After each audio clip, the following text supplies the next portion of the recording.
Hiya folks, today I've got another computing video featuring a Compaq Deskpro 2000. But wait, there's more, because there's two of them. These machines I bought from eBay for £1.04 from a seller located the next village across from me. I've booted them up. They seem to be old machines used by some manufacturing company, and in fact some of the personal files left on these were dated still 2010-11 regards finances in Excel spreadsheets to do with company expenses. So I would say that these were used up to including 2010, maybe a little bit of 2011 as well. They're not identical machines. Obviously the first thing that stands out is the CD-ROM drive, but one has been reinstalled clean, let's say, for Windows 95, and one is using the original Windows 95 image. The clean install one is missing all the Compaq, what do you want to call it, the WinBIOS style GUI BIOS interface, and the other one has that intact, and they are differently spec'd machines. Let me just spin them around. They are very heavy. Okay, the top one on top is, if it will focus, the Deskpro 2000 M5166, and the one on the bottom is an MS133. So basically the only difference is the processor speed. I think the RAM is the same, the hard drives are the same. One's obviously got the CD-ROM drive. What I was going to do with these is dismantle them and dishwash them as an experiment to see if dishwashing them breaks them, because I know UXW Bill, he's a big fan of dishwashing dirty PCs. Well, this has got a soldered on supercapacitor instead of a CMOS battery that you can remove. So I'd rather not dishwash them whilst there could potentially be power to the system from that supercapacitor. So I'm going to open them up and we'll take a look inside. Before we open them up, I thought I'd have a quick look around the back.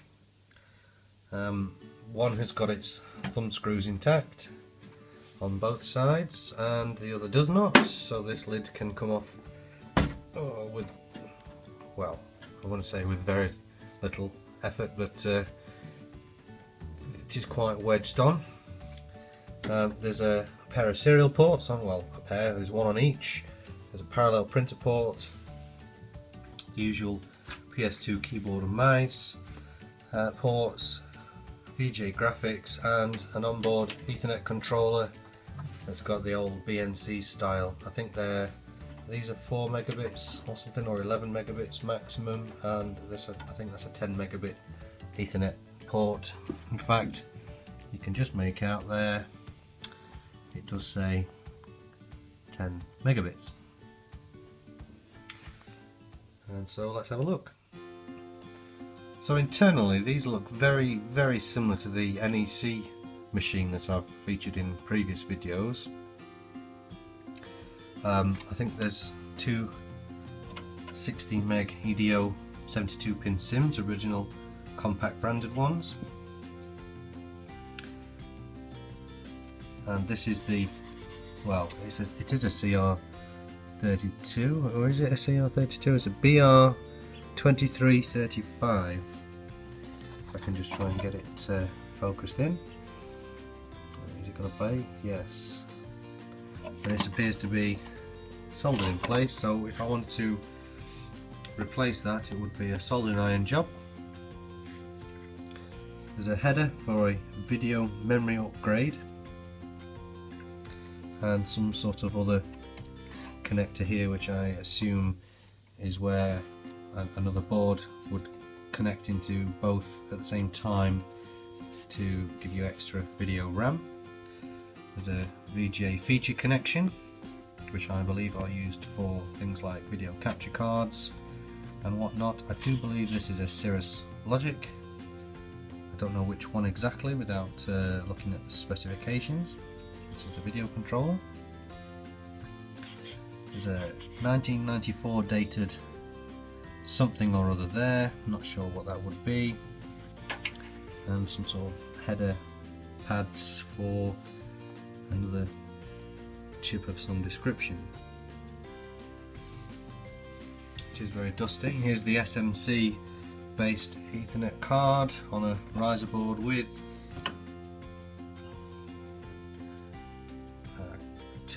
a shared ISA and PCI, which means you could only use one or the other in that slot, and then two separate, well, I say two separate, but I mean there's an ISA and a PCI that's available on that side with contact pads for extra ports. Perhaps that came in a higher spec machine.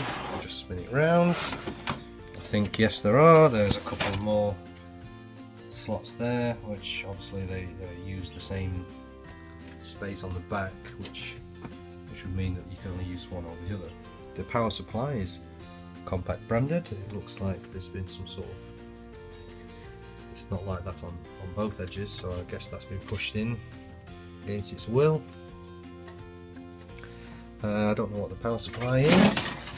Let's have a look. Well, there you go. What would we say this is? Does it say what the watt is? It's a High Pro, I think. Compaq branded. Couldn't tell you what the watts are, but probably something very low. Am I missing something? I don't know if I'm missing something. It's very dusty. I'm going to say that this is a later edition, given that in about 1994-95, when this machine was built, there wasn't a rewritable DVD drum drive available. It is it's an IDE connection. There's no sound in this machine, and my understanding is some of these should have a speaker. And I'm going to bet that if the speaker was not in this space, this is probably a fan, or should be a fan, the speaker would be mounted inside somewhere else.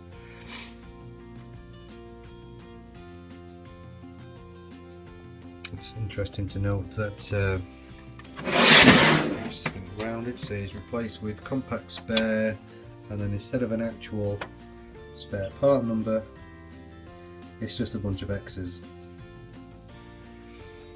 You can just see behind the processor, this massive heatsink I think covers the processor and just the processor. I thought it might have been a co-processor as well, but it's a Pentium machine, so not. There is a cache RAM module buried deep inside. We've got this little riser board here. Is there anything fun to look at on? Oh, there's the.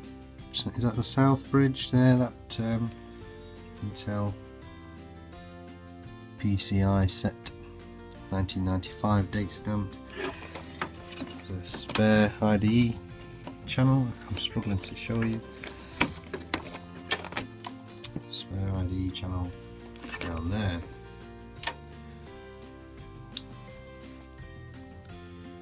I think these are AT based systems, yes, so all you've got is the IDE and power LEDs. There's no reset switch, no turbo, no reset. They're very, very basic. Now I think that if we look on the inside of the lid, you can see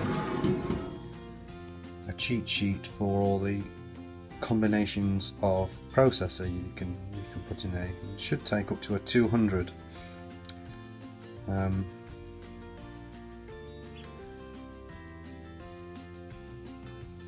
You can, I believe, once that soldered power button battery goes dry, then you can replace it with some AAA batteries on an adapter. It plugs in somewhere on the main board, but that's about it. The other machine inside is practically identical to this one, apart from obviously different layers of dust and the lack of optical drive. So I'm not going to open that one up just for the sake of it. So what I'll do now is I'll connect this one up and we'll boot the operating system and just have a look at it. So they were 8 megabyte chips, and the battery is flat, and so it's complaining that it's failed to read all the BIOS values. So I'm going to just go ahead and ignore those changes, which I can't do. Give me a second. Okay, so I restarted the machine and didn't do anything else. I just started the machine and it booted up. I was trying to get in the BIOS, so I was pressing F10 and F1 and all sorts of stuff, and it just decided to boot up. And so let's have a look. Bypass the password, let it find this monitor.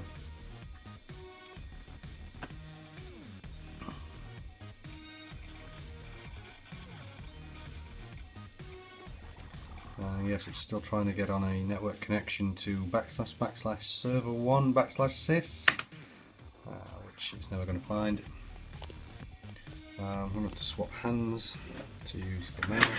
Plug my little serial mouse in that I got for the 486, and we can go and have a look at the specification. So, hello Mr. Dave Chesterton, Goodwin Air Plasma, I have your PC.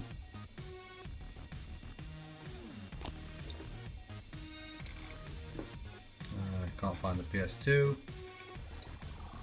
Some SMC Ether EZ 8416. And it's got some Intel based IDE controller. It's a Cirrus Logic 5436 PCI based.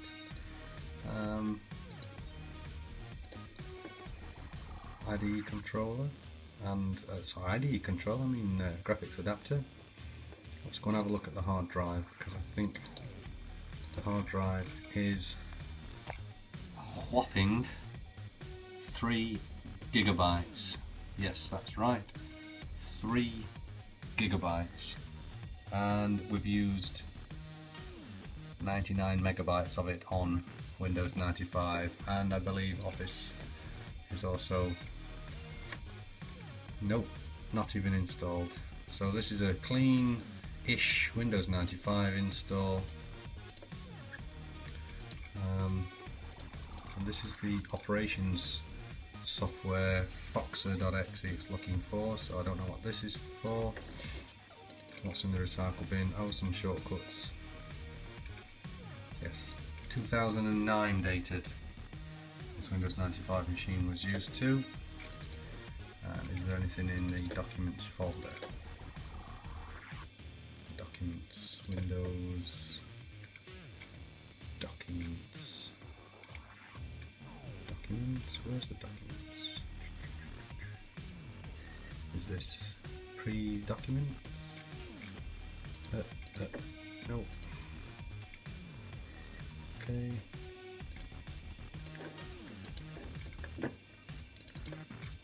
drivers for the CD-ROM drive that it's got, I think. That's the, well, it might have been where they installed Windows 95 from that Win95 folder. That's a common thing to do. Setup log.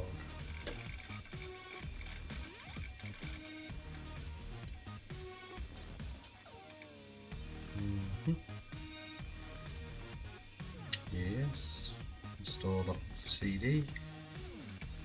So this is probably not the one we want to be looking at. The other one is the better one. So what I'll do is I will shut this one down and boot the other one up. Okay, so I put the other computer in, the one without the CD-ROM drive, and like a wally started chatting away, and I discovered I wasn't actually recording. So what I've done is I've restarted the machine so I could go back into the computer setup program, which is accessed through the F10 key as it's booting. What I was saying before is that you can recreate this partition from floppy disks, which you can still download from HP's website. As far as I'm aware, you can download all the images and you run them and install and whatever, or you can create a diagnostics diskette and it will let you create all the disks from this pre-existing one.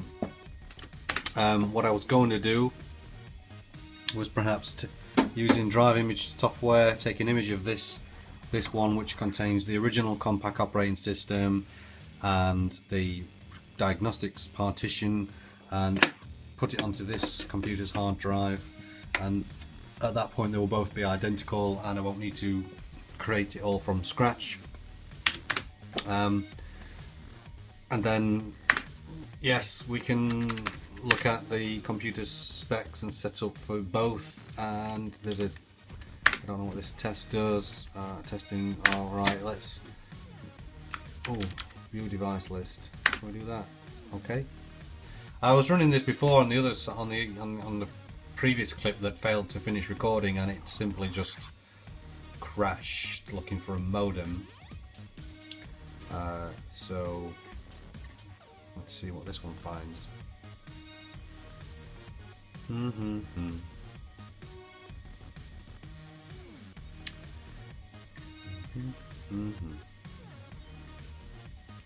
Okay, so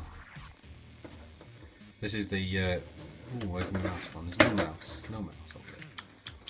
So this is the Compaq Deskpro 2005 133, which I think is because it's a 133. There's a 386 compatible coprocessor and 256 kilobytes of cache, 16 megabytes of memory. There's a pointing device interface as well as the keyboard. As you know, it's PS2, but I've plugged the serial pointing device on COM1, but it's not responding.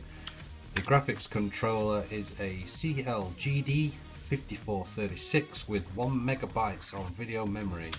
There's a 1.6 gigabyte hard disk drive, and the BIOS is dated 11/25/96, which, as today is the 29th of November, would make this computer 15 years old.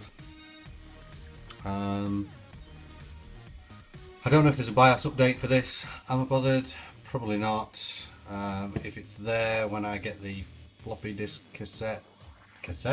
floppy diskette images, then perhaps I would consider getting them. Does my mouse disappear? No, it's computer setup. Okay, so yes, I'll say it's 1980 just for now.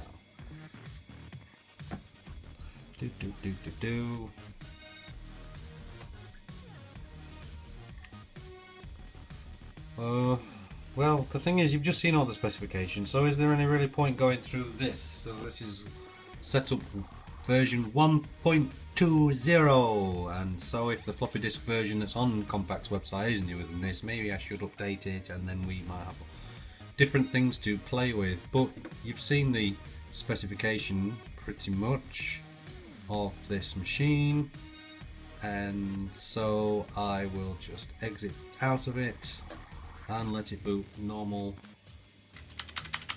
Windows 95. I'm going to turn the flash camera, the light. Oh, it's not going to. Is it going to let me? Can I turn that off? Seems not.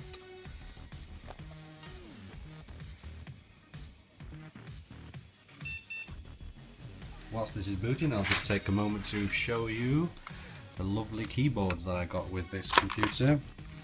These weren't included with the auction from eBay, but he threw them in anyway. I think he just wanted me to take them to the tip for him. And so there's some F key help sticker at the top of this one, and there's quite a lot of crud in between each key. And a couple of leaves and all sorts of things. And this one has got both its feet intact, although they are very stiff. Tells me it's never been used. Sorry about my knees. And this is the other keyboard, they're very yellow, very grubby, and this one has got a foot missing, plus all this extra gubbins on the back here, these little pegs. I'm guessing that's for crimping the cable in to make it neat. And there's a little tray here, I don't know what this is for. I'm guessing that that's for doing something like that with, or perhaps this was a cover that's now missing, and there's a little catch there and there, and something that clicks into there. Or unless that's just a way of taking the top layer of the keyboard off, maybe it will let me separate them. But I might just throw these away. Whatever.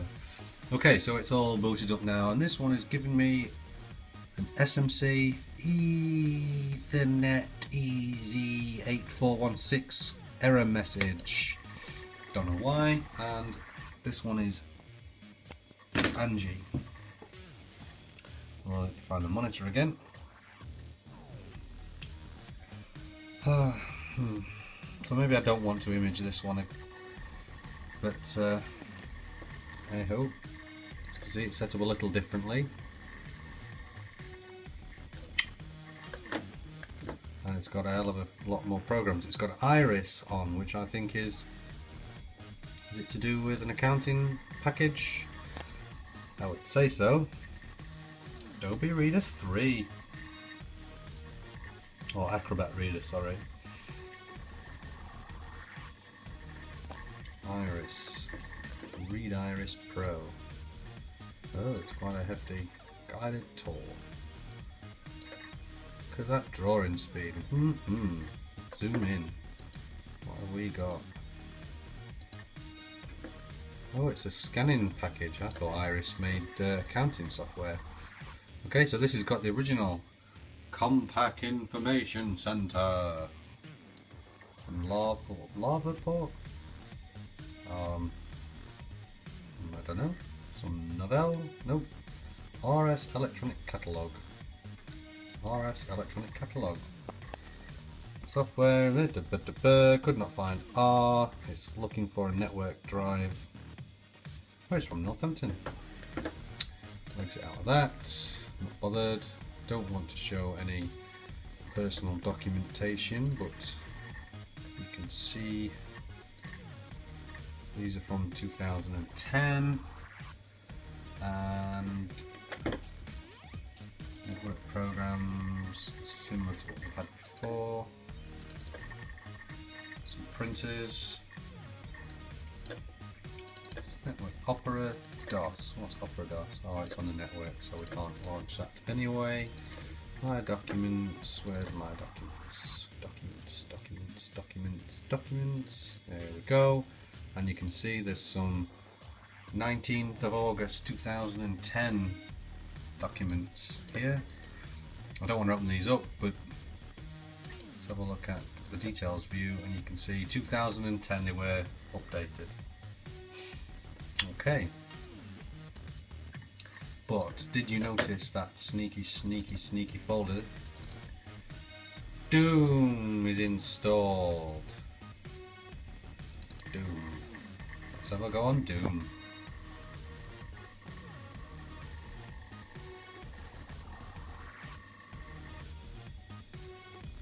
Oh yes. I think this is going to be copied off. I'm going to stick a USB PCI card in it and a thumb drive in it, and then copy Doom off, because this looks to be a fully registered legitimate version, which I've only got the shareware ones until now. Okay. Quit. And yeah, gone. Thanks for playing Doom. Specification of this one is identical, but you can see it's the proper Compaq image. Goodwin is registered to, and there's something wrong with the Ethernet controller. Is this a different one to those in the other machine? I think it was. Maybe it's a slightly different revision or a slightly newer one. What's the issue? Let's have a look. Not present, not working. There's probably an IRQ conflict.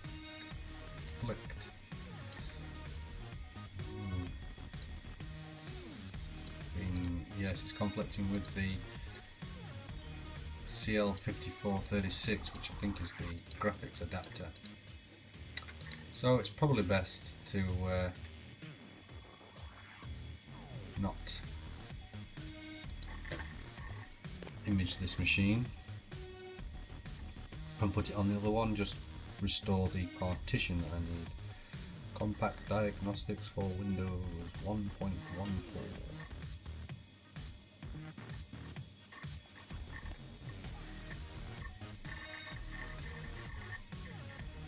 And it's nothing that we've not seen before from that other system. Ooh. Right, I think that's about wraps it up for this machine. I'm going to salvage that Doom off of here, and then these machines really don't have much use for me, so I'll probably take the hard drives out and the DVD drive. Probably just scrap these machines wholesale. Other than that, okay, thanks for watching, and leave a comment and if you've got one, and subscribe for future videos. Woo!